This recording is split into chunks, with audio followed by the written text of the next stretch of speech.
Hopefully I did everything correct. I'm dropping in announcements. Dude, there's times where I stream by myself and I went 15, 20 minutes without talking. Like nobody heard me, but I was talking the whole time. It was crazy, dude. Someone finally messaged me was like, "Yo, are you talking? Nobody can hear you." I was like, "Great. Glad to hear that."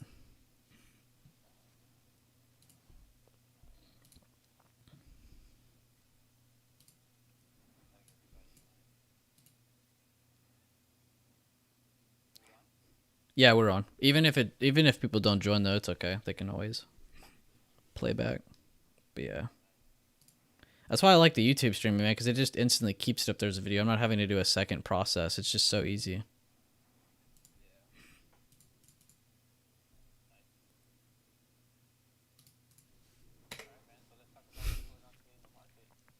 Yeah, what were you guys looking over today?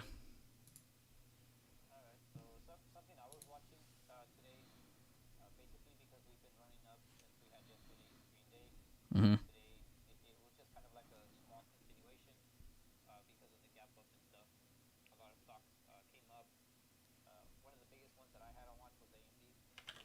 Mm.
Oh yeah, I have a line there too, Chef, where you were talking about.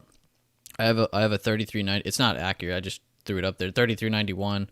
But yeah, I was hoping it would sit above that today too, just because that would at least help it. Because I'm not looking for a total recovery in a couple days, but it would be nice to slowly do it step by step, and that was kind of one of the next steps I was looking for it to overtake today. But we'll see if it pulls the dress up here on the end of the day, because you might have a end of day rise, and then this on the 30 minute will end up being a wick. So kind of looking to see if it ends up above that level, because I think just like you were saying, it is a good past support that ended up being a past resistance. Now we're looking for it to be a support again to go back up and do that recovery.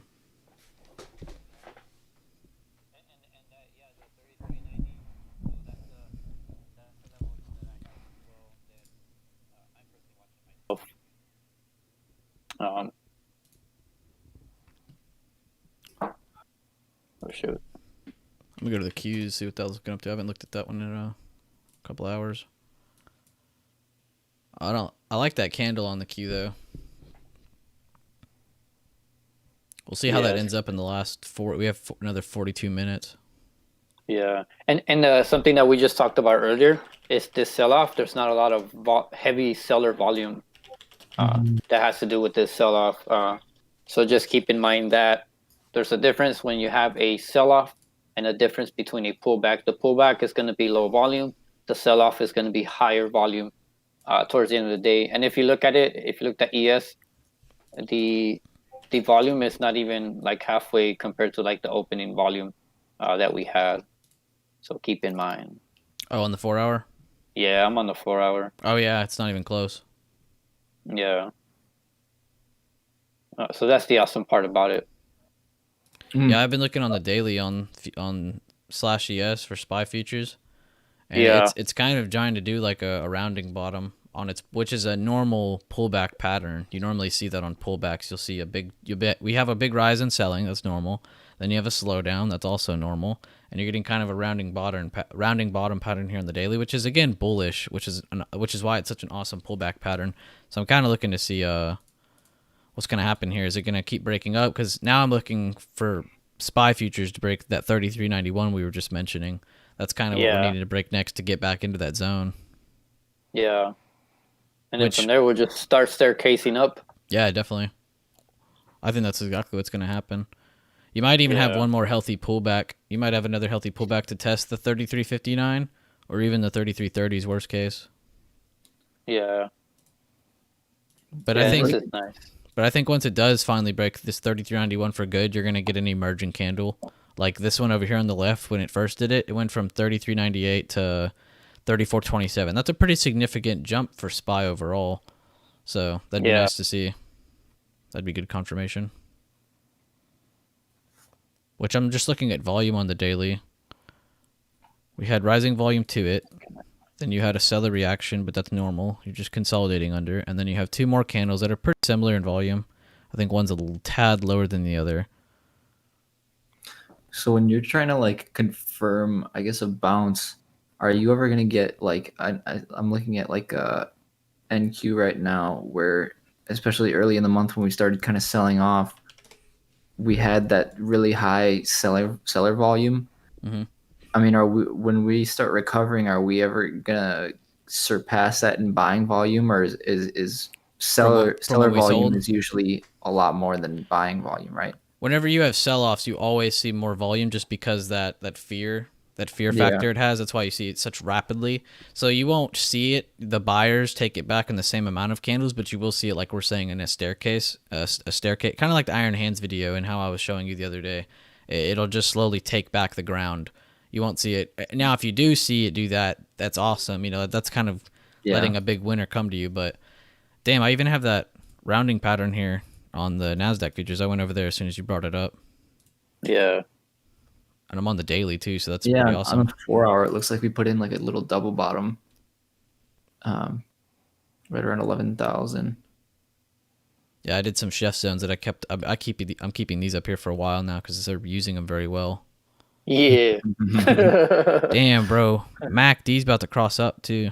All they need is a little bit more battling. The buyers need to hold a little longer Yeah. for NASDAQ. And yeah, and that's what we're saying. Like something that I noticed about the tech, is that a lot of it ended up at support on Friday on the sell-off, and then Monday we ended up getting the gap ups, and a lot of it continued. Some of them did not. Apple was a big one that continued. That's why I'm still holding my calls. And then that's why I grabbed the leaps. What was it? Friday that we grabbed it? We grabbed it around 112. That was like Thursday or Friday. That was really good. Yeah. Yeah, Friday. We actually got a good entry, so anybody who grabbed the leap should be up in their positions. Yeah, we technically got the low of that pullback. That we got it on the bottom of the wick. That's when that candle formed. Yeah. That was actually a real nice freaking entry.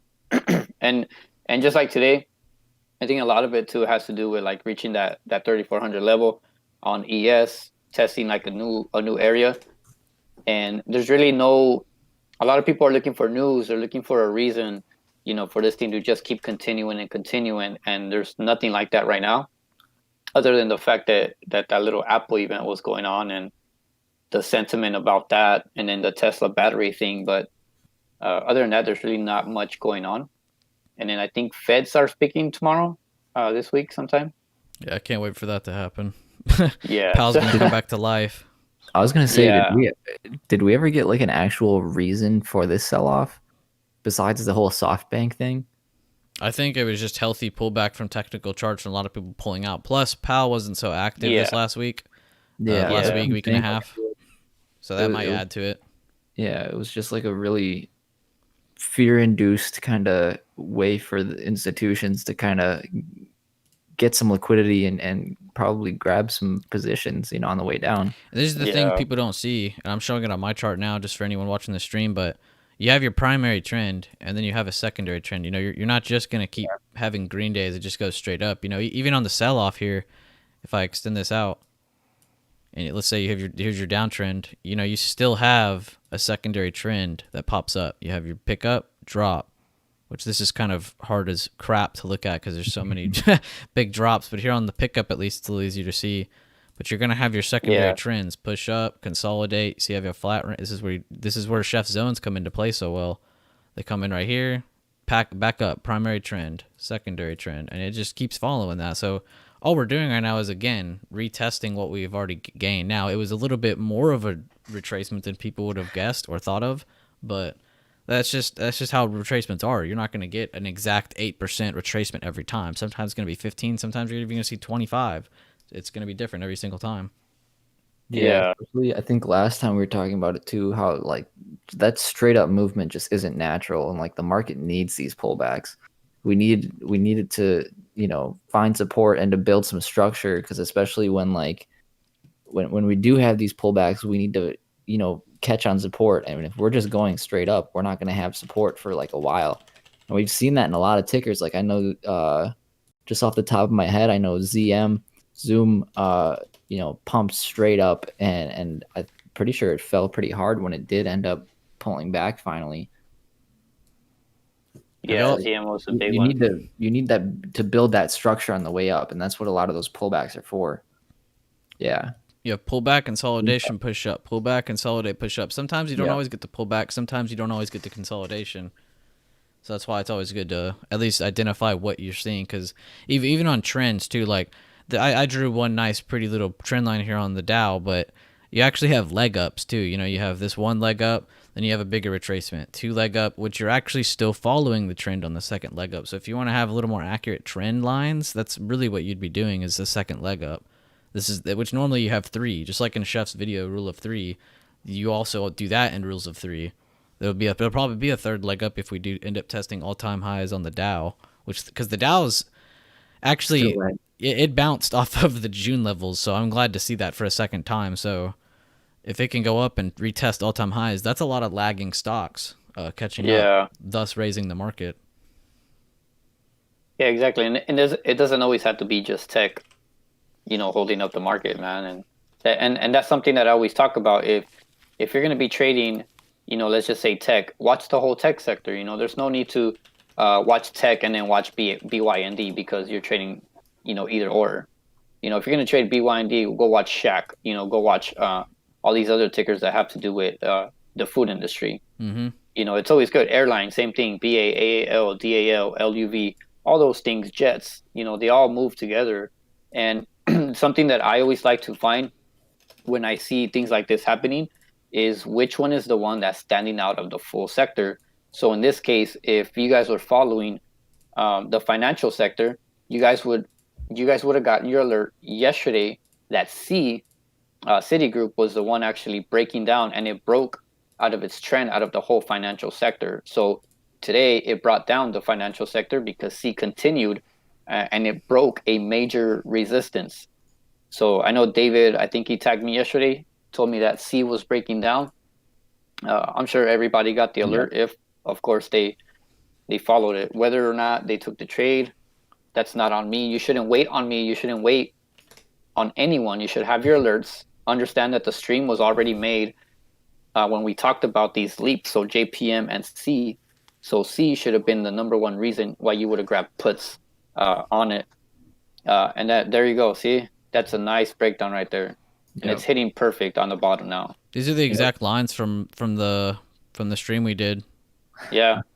What's funny is I almost I was looking for some credit spread plays, and I almost got filled on BAC put credit spread, but it's making that same kind of range that C was making, and we had a nice red day today, and I was like, that probably wouldn't be the best idea, since C broke that range. BAC could be really likely to follow that. Yeah, and the thing about it though is the fact that C got news, and out of the whole financial sector is still doing fine. There's nothing really wrong about it. It's all basically at support. So BAC, if you look at the bigger time frame, if you look at the 4 hour, it's actually still in a nice range, and it's basically at the bottom of that support. which would be your 25, your Yeah. 25 all the way to like 25.20. That's yeah. That's what I was gonna do. Is I was gonna sell. I think it was the 24 and 24.5. Uh-huh. So I wanted it to hold above that 25 level. But since C did break down and a lot of the financial sector was following it, I didn't want to take that risk that it would break that range along with C. Yeah. So now, because he is broke down and it's still breaking down, yes, there's potential for everything else to fall its support and to just keep breaking supports for that specific reason that C is dragging it down. There's a But lot of volume on that. I think C did have kind of more specific news to them. Yeah, it did. Um, but regardless, that'll affect. There's not a lot of stocks Yeah. in that sector, and Citigroup is one of the bigger ones. So the other ones are can be likely to follow, and I was are just looking at mostly those. following. XLF too. It's still on my trend line that we drew. These are all lines I drew from our last stock talk. Yeah. It's literally touching the bottom of that ascending Yeah. pattern, I guess you could say. Yeah. So even if that sell off happened, like it didn't push up instantly and complete that little W it was doing, but it definitely did go back and retest something that we know is there. So I think that's a good thing to see that. And there still is some worst case scenario lines even for XLF 2430s. That's still a super super strong line. Yeah. Gap range, head and shoulders there. Good strong resistance turn support. So we'll see if that holds there. I didn't even look at airline. Yeah, airline. I think BA was kind of like a put. BA was lagging behind AAL and DAL today. I don't know if y'all saw that. No, I didn't check that one. I was in voice chat and I was like, all right, guys, BA's looks like it's about to push up or maybe even break down right here as it approaches this high, and then it stopped, and then I see AAL and DAL just keep running, and I was like, huh. Which yeah, I was watching AAL in the morning and I saw that nice pop, and I got the alert for the break above and the break below, and I was like, oh, that's probably a good thing I didn't take that one. Mathematically though, they were all about the same because BA did start higher than both AAL and DAL, so they weren't up as much as BA was. BA had, I think, it had a little bit of a gap going. Yeah. So mathematically, it was all the same, and which even to right now, I still have BA in between a range, so it looks like it's about to start breaking lower. Actually, I was gonna say BA. I'm pretty sure is testing that strong resistance that it broke the other week. Yeah. I think it's testing it from the downside now. It was the 166 to the 168. So 166 to the 168 was like your major weekly support. Yeah. And that's when we broke from that news. And it now came we're down. showing there are sellers there. So unless we can reclaim that, we could see a lot more downside. you might see a bigger cup and handle too. I know that I'm seeing it here on just the 30-minute, but you might actually see like another small sell-off to complete a cup and handle. It needs to go back up again, but could be trying to do that too. Because it is a very crucial level. I had that line too. The 166 to 168. That was like the strongest range I had there. Yeah, that's exactly what I have right there. Just waiting to see what it does and let a pattern form. And just like how we say, you always want to wait for a pattern to form underneath or on top in order for the continuation to happen, either up or down. Whichever way, it don't even matter, but that's kind of what we're waiting for. Every time I go to the BA chart, this is what I draw every single time. These two triangles. And it's always the same. We're getting tight on that second one now, huh? Yeah, we're getting a lot tighter. I was waiting for it to do this too because on this one it had a little pop here on the bottom side before. This one kind of had the same similar thing. It didn't go down as far as this, but or wick wise, but sticking to the bodies of the candles, it's pretty much on par. That's that double confirmation you're talking about. So you have that 168 kind of area support, but we also have that little peak below where you have the line marked. So that's kind of the double confirmation for the put side of things. Yeah, definitely. You could even try to confirm it with this like little gap range over here because it also ends up with the true low of that wick. So it's kind of like a side confirmation. And then on the upside, yeah, like you were saying, draw your lines above it. Therefore, when it does break the squeeze, you can at least have a target to look for. Like, all right, let's see how strong it looks when it gets here, when it gets here. Because if it looks kind of weak, take your profits, wait for a reentry. If it looks Yeah. really strong, scale out. Why not?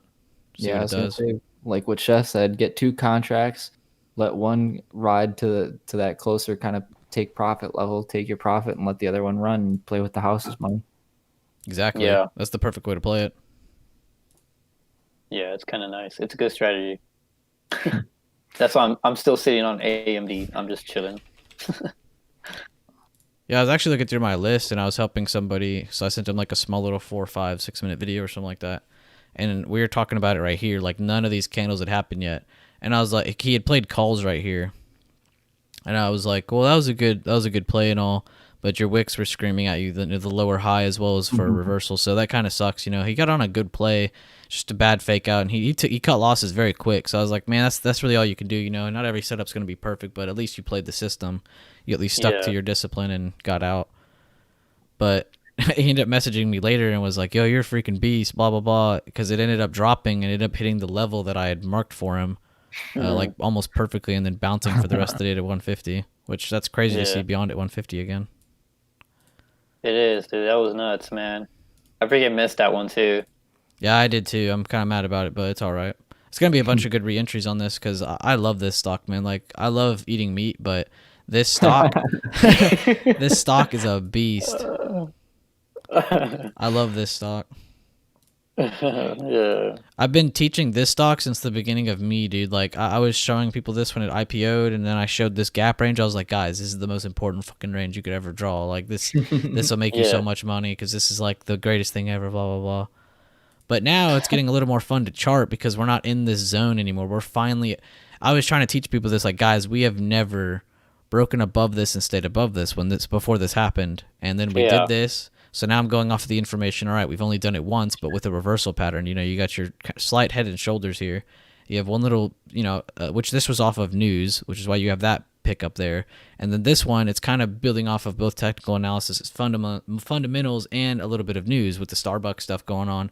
Yeah. So it's getting a little more fun to chart beyond now because I'm actually being able to go back over here and with this reversal pattern. Now I'm getting to mess with this one, which best line is probably this one.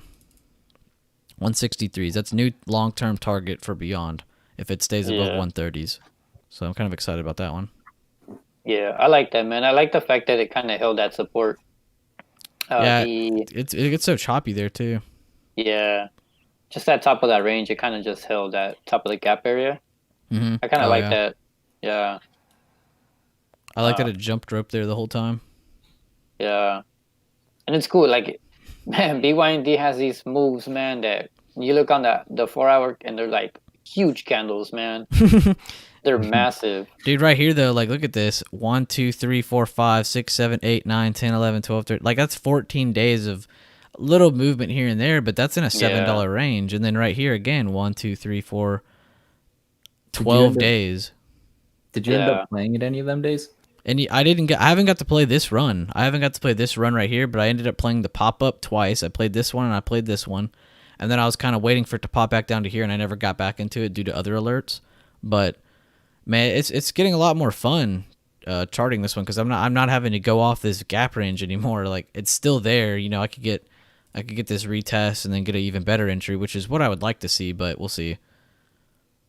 Yeah. There's some good ranges above it here too that I haven't even started drawing yet, but there's a bunch of really good ranges. Like right here, this is probably the best range right here, just because this gap.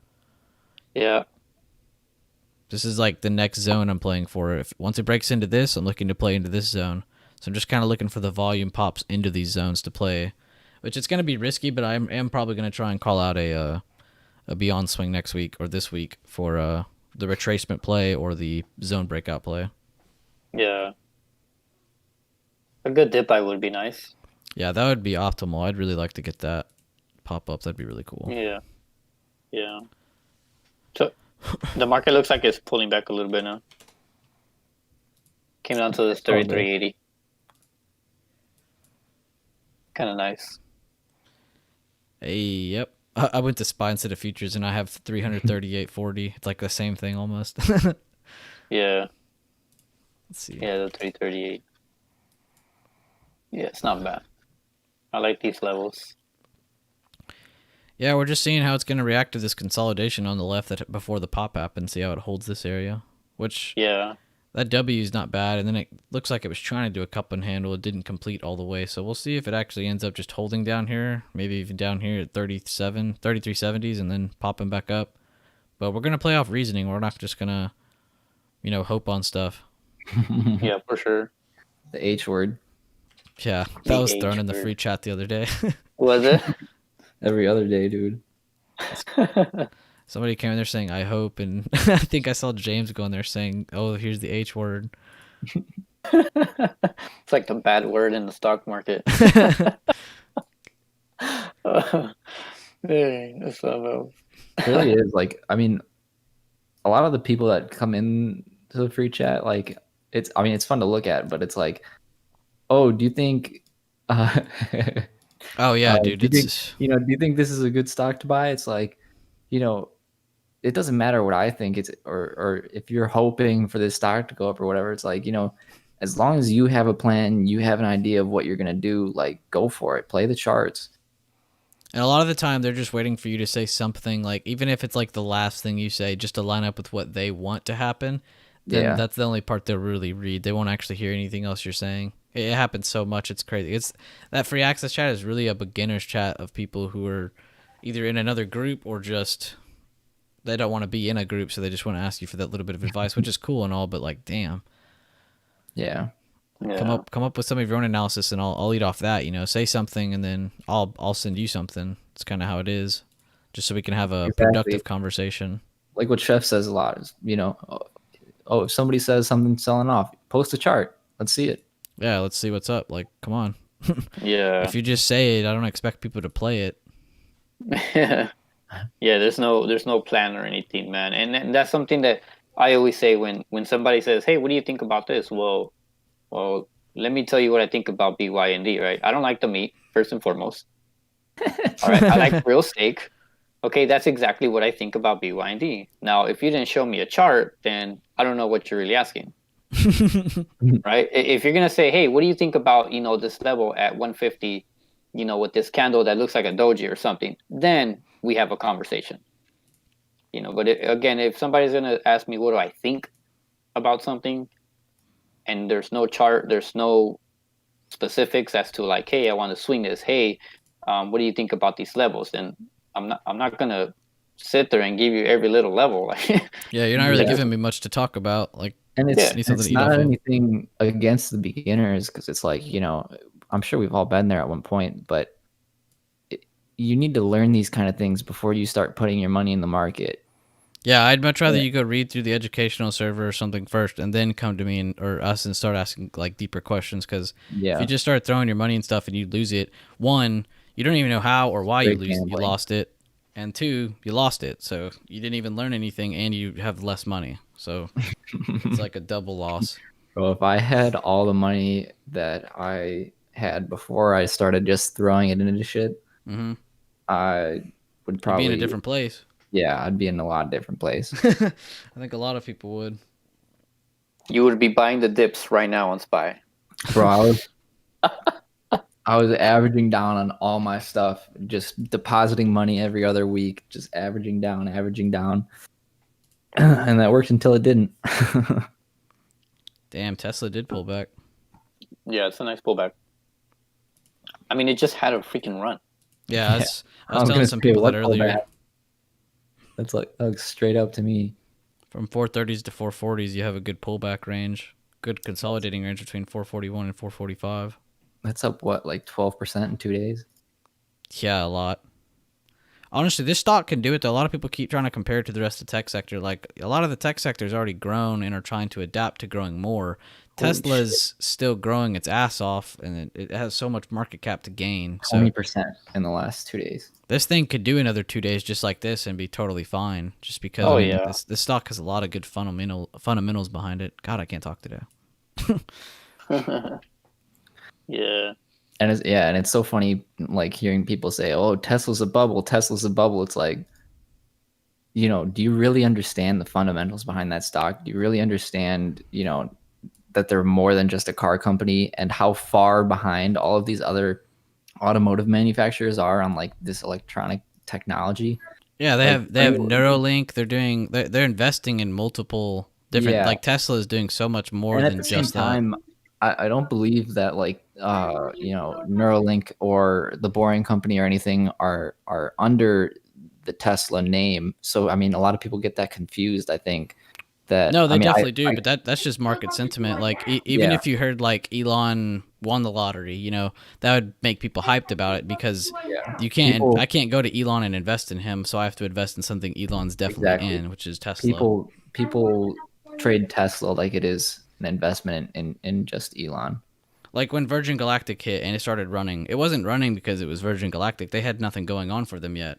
It was because the only way to invest into a space product like Elon's was investing into Virgin Galactic, which I know a lot of people got confused by the tickers because it says SPCE and it's not SpaceX. But Yeah. I think a lot more investors now are starting to invest into Tesla in that manner. Like, all right, if I want to invest into Elon, I'm investing into Tesla since that's what I can buy, which a lot of people Yeah. can buy partial shares now too. A lot of people don't think about that. Partial shares have now become so popular that almost an everyday worker that goes to any kind of job can have that account set up. Yeah, it's a really powerful tool, and it's not even just Robinhood anymore. I think Schwab does it. Schwab, there's tons of apps that I can't even name right now. Stash, Acorn, I Yeah, mean, a yeah, bunch of them do it, and it's just anyone can have access to it. Finance has become a lot more accessible now, and it's becoming a lot more easier to grab at because you have stocks like Apple and Tesla who split and are so much in the news now that everyone's wanting to buy them. So even if you get healthy pullbacks now, stocks like Tesla, especially more so than Apple, have nothing but room to go. Oh Because yeah. yeah. the stock's still trying to find its value too. I mean, you have Neuralink, you have the 400 something billion market cap. Apple's at 2 trillion something. So you give this stock a little time, and you might see it at 2 trillion, but 1 trillion definitely inevitable. Yeah. Jeez, man. Especially like I was saying, so many of these car companies are so behind on their electronic like technology, and not only that, but they have to slowly, in the inevitable future when we do switch to mostly like I'm sure in the future most of our cars are going to be all electric, and they're going to have to slowly phase out these gasoline Hmm. cars and their gasoline production, and that's all they've been doing for the last 100 plus years. Tesla was born not even a decade ago and solely as electronic car company, and they're already building the network around the electric power and They're everything literally else selling behind their it. million-mile battery to other car companies. Like Yep. that's how big they are becoming. They're not even just the maker. They are literally the plug for everything now. They have all the parts for it. They're gonna supply the electricity. Like I think I saw a video on it, like the whole mission of Tesla, like the SpaceX to get to Mars, the Teslas to get around Mars, the solar city, like solar panel kind of stuff to build the power there, and they're literally going to monopolize a whole planet. Like it's completely It's possible with gonna what be they're doing, insane. and Yeah. people are still saying that this company's in a bubble. Yeah, people keep saying it's Okay. overvalued. It's super undervalued. Now, and we're not talking. I'm not saying tomorrow it's going to 1,000. Yeah. None of us are sitting here saying that. This all takes time. Apple didn't just go to 2 trillion overnight. It took many, many, many, many, many years. It Hmm. only took a year for them to go from 1 trillion to 2 trillion. Now, that's why we're saying keep a close eye on Tesla because it only needs to get to 1 trillion before everyone starts taking it as a more serious company that has nothing but growth ahead of it. I mean, I'm just looking at the daily right now, and it looks really really good. You've got MACD about to curl up with rising volume. You might even have a slight consolidating period before a bigger push up for a new all time high. Just from a technical standpoint, from a fundamental standpoint, they have nothing but positives for them. But it's because we're in this rush society now, where it's like do it, do it, do it now, do it now. If it isn't doing it now, it is doing it at all. It's crazy. Just don't follow the hype. Like literally, if you're gonna get shares of anything, if you're gonna get long swings in anything, leaps, it's smart to get them in stocks you are super confident in. Don't go off of all the hype news you hear on the sides, because the stock market can fall and Tesla could still rise. It doesn't have to follow the market. Yeah. So that's another thing people are tripping out about is the whole tech sector needing to retrace more. Tesla doesn't have to retrace anywhere. Yeah. Yeah, for sure, man. This market is still good, man. This market is still like giving us so much opportunity. Uh, and like I always say, the good thing about it is that we're option traders and we're ready for both sides. It's that simple. And just like you said, grab leaps, in a company that you believe in, just like I grabbed. I'm in JPM and I am in Apple. Apple's fine, JPM is down, but again, a leap is a year. I'm not selling in the next 2 days because it's going to break some support. I'm actually going to be holding for a good while, and it's all about investing. It's what we do. It's how we build portfolios. You can day trade, you can scalp all day long. You could have grabbed puts today when it broke the 3,400 level. You could have took profit at the 3,380, and those are levels that I posted in the chats and made sure that everybody had those price points. And something that you always got to look for is the strength of a stock. What stock is dropping? What stock is holding? What stock is at support when ES is breaking down? Things like that will give you a trading edge. And right now, as you can see, that ES hit the 3380. Well, Apple hit the 114 area. Now it's holding above 114, and it's trying to push back up. For me, that's a dip buy. I would be buying it. Same with AMD. I'll be buying AMD, and I'm still in AMD. Simple fact, because today it had that drop down, and it pushed right back up. Made some good profits on that, scaled out, and then now I'm just holding one. So I added another one. So I'm actually in two contracts for AMD. It's the 79, and I have the 78 for September 25th. But again, it's at support. It makes sense to me. It's holding. ES dropped. AMD did not. AMD is actually just testing. So all those things kind of help out in the long run, especially when we're day trading, man. And it's cool. I like that. I like that AMD chart. To me, it makes perfect sense. Yeah, that was really clean price action. I mean, I don't usually play AMD, and I was looking at it and I was like, dang, like that, it screamed bullish to me. Yeah, It's actually right there. accumulating too. It has rising Yeah. volume and rising trend.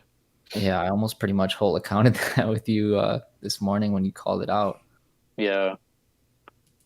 Yeah, I was in a couple contracts and then I scaled out at the top. Yeah, at that 80 level, I scaled out and I got back in right there where you have that other oval right there. I got back in. That's where it needed to hold support was here and here. I like that it's sticking there and there because if you look, the only other two continuation patterns is got a bull flag, got a big bar play there, and that's the only other place it's stuck here was here. Yeah. And then here. Now it's sticking here. So that's actually good. You want to see that. That's like that 80% confident entry. It comes back down and it shows you like, yo, we're trying to hold this for a bigger run. This is tiny stuff here. It's looking for a bigger leap. Yeah, and I'm still holding it. I saw one of the guys just tagged me. They're saying that they're in an AMD call. So make sure you trail that. Good luck tomorrow, and we're gonna wake up green, hopefully, with the ES pushing up and above the 3,400 level. So we could probably end this stock talk here. I think I'm gonna go and run through my list here at the end, though. Yeah, for sure.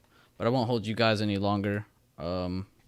If you guys are in this stock talk, guys, we're gonna try and do this every single Tuesday. Just talk about whatever we want, really. I mean, it's not really a focused topic, but we're gonna talk about the bigger picture of the market as well as some tickers that we're looking at for this week and the weeks ahead of us. Reviewing some stuff, just going over some cool price action because it is always good to go notate and review because that helps us grow. I mean, if we don't see why this fell here, if I didn't go back and look at why this fell here, I'm not going to know for the next time it does it again. When it goes up and it falls back down and retraces this level, I'm going to know why now because that's just how price action works, waves and ranges. And that's all we play in this chat is price action and just price action.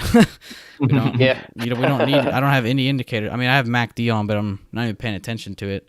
I mean, this is how you want to learn to trade. Learning this way will save you years. People go and learn for 4 or 5 years before they finally find out what price action even is. And then when they teach you, they're teaching you hundreds of indicators. Like who cares about that? Let's learn the rawness of trading. Yeah, exactly. I feel like that's how a lot of people kind of got started. Is they're like, oh, these indicators tell me things about a stock, and it's like this will be the mastermind to making me money in the stock market. It's like, no, you really need to understand how to read a chart, what's going on with the price, to understand why an indicator is doing something or why a price is moving a certain way. Exactly. Hey, are you doing the stream tomorrow for the premium group? Yeah, I didn't know how I was gonna do it yet, but I'm definitely gonna do one. Okay. Oh, tomorrow's Premium Wednesday. Tomorrow, Premium Wednesday. Did you have an idea or something, or? Heck no, man. I'm just rolling. Okay. Well, I'll make sure you're in there when I do one though. So, yeah, just tag me. Let me know what time, and then I want to show up on the premium. Yes, sir. I will make sure you're there. I'll keep you updated, good sir. I want to get some action. Some action, some price action. And if anybody wants a free call out right now, Baba Swing looks freaking amazing. Let's see. FYI. Oh, the breakout of the 277. Yeah, the 278 is gonna pop right now, but it's holding its support. It's holding its range. Damn, yeah, it has the potential to go pretty damn high, actually. And then I have the 280 September 25th, so it's actually showing a lot of strength. Oh dang! So, all right, you heard it here first, boys. If you go chart it and make money on it, make sure to tag my boy Chef. Give him some feedback. Yeah, and if you wake up red, well, you didn't manage risk. Well, I mean, if you wake up red and it didn't hurt, you didn't manage risk. But I am in a 280 September 25th call. but yeah, man. Thank you for the stream, Bueller. Really appreciate it. Yes, man. sir. Glad to have you guys here. Definitely. And we'll look forward to the next one, huh? Yes, sir. See you guys Cool, next man. Tuesday. See you guys. All right, if you're still in the stream, I am going to run through my watch list. If you're still here, I'm just going to run through what all I posted today. Let me close some of these tabs so you don't have to see everything.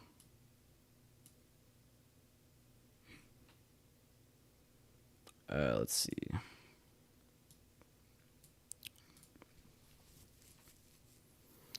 All right, so let me just, if you want to see that in chat, you can just check my channel. I'm just threw it over real quick so people could see. Oops, don't do that. So here on Baba, played our levels pretty perfectly. It's stuck in the range. I had a pretty wide range on this one because I didn't like, Baba. I was just stuck on the last chart. Here on Apple, you didn't really have a good play here till it made this lower high under this range here, going into that kind of continuation pattern and drop, which it gave you a good $1, almost $2 drop on that, but it didn't have a really good 100% one-directional moves until right there. So kind of seeing if Apple's going to overtake that or not. If not, probably going to have a red day on Apple. Given that meeting didn't really give us any fundamental reasons to just completely jump. Now, that was a good presentation if you happen to catch it, but nothing crazy came out. I think it was just speculation. An iPhone was coming out. No iPhone came out, so you're having this slight sell-off here. So going to see if that holds or not, but we'll see on that one. But that's why I did a large range on Apple today. I didn't want to give everyone... It did just have 2 really good days, so I didn't want to give everyone some aggressive price action because we could have played... more aggressive levels. Like I really wanted to mark this and then this just because that was the start of the staircase. And this was kind of before it had another one directional move. So you would have had, probably all this consolidation in between, but I didn't want to give anyone a forced range today. So that's kind of why I set those like that today. Here on Tesla, levels played pretty good actually. Caught support on the posted break below level. Ended up going back through the pre-market high as well as catching support above the pre-market high, giving you a way stronger entry. So if you ended up having a larger account, getting next week contracts for calls, it would have been really good to catch that. Even if you sold early, you had plenty of room to sell wherever the heck you wanted pretty much. And it even came back down for a seller reaction and you even got a good test here. So as you see it pushing back up, that's actually really strong to see. So might have a good green day on Tesla. Only thing I didn't like was the daily time frame. Looking like it kind of needs to retest. We have rising volume, so I'm expecting a seller volume. So if we gap up, there's a chance it'll be higher when it starts to sell off a little bit. But if it doesn't, then we'll just play with the hits on that one. Just going to post some pre-market watch list levels on that one. Beyond. Let's go to the 5 minutes again. Beyond ended up projecting that those levels y'all saw me post in my channel. Ended up projecting that top range here. But it actually came down and tested one of the previous day levels that was actually very known. We were kind of looking for that in the voice chat this morning. But playing the previous day high, I did a video with one of my friends. We had rising volume, and I went over that in the beginning of the stream too, if you didn't catch it, on why that was a pretty good fake out. That was actually a textbook fake out. Yeah, it had a big jump there, rising volume, all that stuff, but you had your rising wicks kind of screaming at you. But at least if you were to hold a next week play, you would still be in the green right now because it did come back down, tested the intraday low that it opened at, and pushed right back up, breaking our levels that we had posted, both the pre-market high and both of our targets. Even hit that psychological 150 for probably 2 seconds. Here on BA, we had a good breakdown, went up, rejected our pre-market high. I think I saw a couple guys, the lifetime guys, calling out NVIDIA and BA from my levels, but it doesn't matter whose levels they are. I'm just glad everyone's getting the same ranges, same price action going. We had a good breakdown, and if you saw this, I actually helped someone from Australia, I think. But he said he was wanting an example of the 3-bar play, and I said, look, you posted one, and right there, you have a good 3-bar play on BA as it breaks our posted level. You had a good emerging candle, came up, tested less than 50% of it, broke down, have a third candle, and then you have your 4. So it's actually kind of a 4-bar play, but that's why it's always good to watch the 5-minute, because if you weren't playing the first 10 minutes, you missed the worst fake out ever. Like, that would have hurt a lot of people if they got into calls getting a little early on it. AAL had a good pop-up, as we saw BA be a little late compared to the rest. Mathematically, they're all about the same percentage-wise. AAL pushed up, gave you a good scalp scenario, but besides that, it kind of stayed within range, so no big day here for AAL. I am looking for a bigger day, though, because it is kind of, doing this. There's a lot of left to right now, and a smaller and smaller range. So, kind of looking for a breakout on that. That's why you'll probably see me post it a little more here and there, because I want to be able to call it out the day it does break out. Square, an amazing day. I don't know if you guys saw that, but we actually did a video on this where it did bounce out from the zone. It bounced straight from the zone almost perfectly. The zone's a little jagged, but smart entry would have been a wait after a few minutes after the 10-minute mark. Got in off the break of the pre-market high. So you have your 5, 10-minute. So you could have rested. Rising volume, dropping volume, rising volume. So continuation all the way up to at least here. Then you have your seller reaction, which didn't break any of your emerging candles. So that's usual. And I go over this in every premium video. Volume breakout, that's usual. Then you're going to get some consolidation. That's all this really is. No rising volume made you leave this range. That's what you were playing next. No rising volume came through here while breaking this level. If anything, you had dropping volume. You had a big drop in volume. That's normal going towards lunchtime. Then you had a breakout with volume, seller reaction. This is where the price divergence hits. You hit the high of the day, and you have dropping volume. What do those candles look like, though? They're going up. That's price to volume divergence at its finest. Now what you're looking for next is rising seller volume to show that they're going to take this zone over. To take that zone over, rising volume needs to happen. So what happened here is it came up here and here. Rising sellers. Continued amount of sellers, which you had a rising seller here. I just kind of zoomed it out. 3-bar play right here. So now you have extra confirmation that this double bottom right here is about to get broke. No volume, no volume, no volume. And that's kind of leading towards, like, that's not going to go back up. If you're stuck in calls because you didn't exit here and you're trying to exit but you want it to go up more, you got to start looking at the facts. What's the price action saying to you? You had rising sellers, you had a bearish 3-bar play, and you had just continued boring amounts of candle. I mean, nothing came down here and said, yo, stay in your day trade. Your play was here. That was your 3-bar play, was right here. So even if you didn't play pre-market, there was still a good move out of this. There was still a 3-bar play right here. So there was actually 3 really good chances to play that square run up. Just a good way of looking at things. NVIDIA stayed between our range, as you can see here on the previous day high.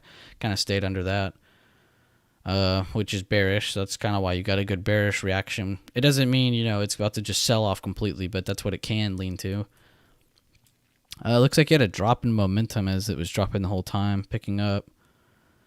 MACD's kind of setting itself over for the day here just on the 5-minute, so sucks for that one. Inverse head and shoulders led it to this up here. Had a failed inverse here. Looked like it wanted to push up really bad, but it couldn't get back above this.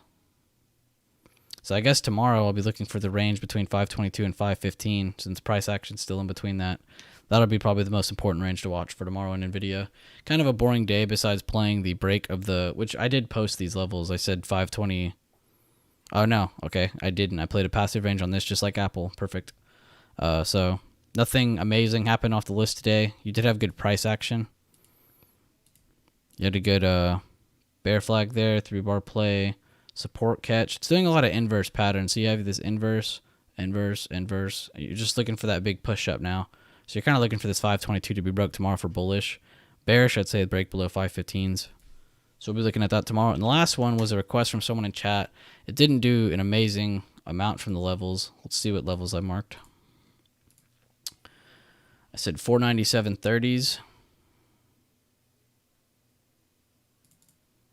which it didn't even give you confirmation at all, even until now, which you only have confirmation now as it's going into the after hours. So that doesn't help. And 488.90. So I tried to post this for somebody to give them a free play off of a ticker they really wanted to see, but it looks like all the movement's going to be made after hours, just like usual, as we're seeing on a lot of stocks lately. So sucks to suck. I'll try and put it on the list again if you want it there. I think it was Green Trades that wanted it. But I did mark this on the daily time frame, that it's in a very strong uptrend. Even if I draw from, let's just go from here. You have a pretty strong uptrend on a very big time frame. So I'm going to break it down to the weekly. Yeah, very strong uptrend. So you're going to get some pretty scary pullbacks the higher you go. You get up here again and you break this, you're going to end up having to test back lower again. Kind of like you had this. Had a big sell-off, but it didn't break trend. Primary trend, secondary, push up, primary.